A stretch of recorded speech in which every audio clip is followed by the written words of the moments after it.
មិនធ្លាប់ខ្វល់រឿងស្នេហ៍ជាមនុស្សម្នាក់ដែលធ្លាប់តែសើចសប្បាយដេញក៏ពេលនេះចិត្តខ្ញុំហាំងដូចជាខ្វល់ខ្វាយភាពសប្បាយតើអ្នកបាត់ទៅណា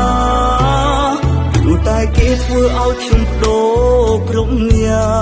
ងរឿងប៉ុន្មានក្រុមយ៉ាងខ្ញុំជាអ្នកបងកើនគេប្រាប់ថាមិនបានស្រឡាញ់សុំទុំផងថ្លៃព្រោះអ្វីវាមិនអាចទៅរួចកុំស្រឡាញ់យ៉ាងណាដែលគេមិនស្រឡាញ់យើងកុំទៅខ្វល់យ៉ាងណាដែលគេមិនខ្វល់ពីយើងធ្វើល្អអស់គ្រប់រឿងក៏គេនៅតែមិនស្រឡាញ់កុំស្រឡាញ់យ៉ាងណាដែលគេមិនស្រឡាញ់យើងកុំទៅគិតយ៉ាងណាដែលគេមិនគិតពីយើងដឹងច្បាស់ហើយគួរតែដកខ្លួនកុំឲ្យខូចចិត្ត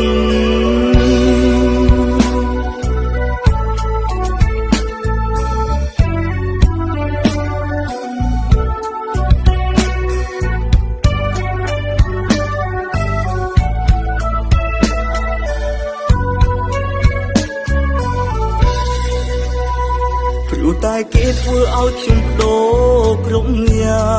ងរឿងប៉ុន្មានក្រុមយ៉ាងខ្ញុំជាអ្នកបងកើនគេប្រាប់ថាមិនបានស្រឡាញ់សុំទុំផងថ្លៃព្រោះអ្វីវាមិនអាចទៅរួចកុំស្រឡាញ់យ៉ាងណាដែលគេមិនស្រឡាញ់យើងកុំទៅខ្វល់យ៉ាងណាដែលគេមិនខ្វល់ពីយើងធ្វើល្អអស់គ្រប់រឿងក៏គេនៅតែមិនស្រ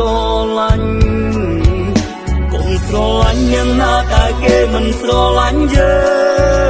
ងកុំទៅគិតយ៉ាងណាដែលគេមិនគិតពីយើ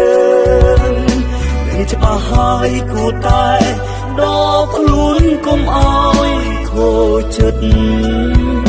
ដឹងច្បាស់ហើយគួរតែដកខ្លួនកុំឲ្យអូចិត្ត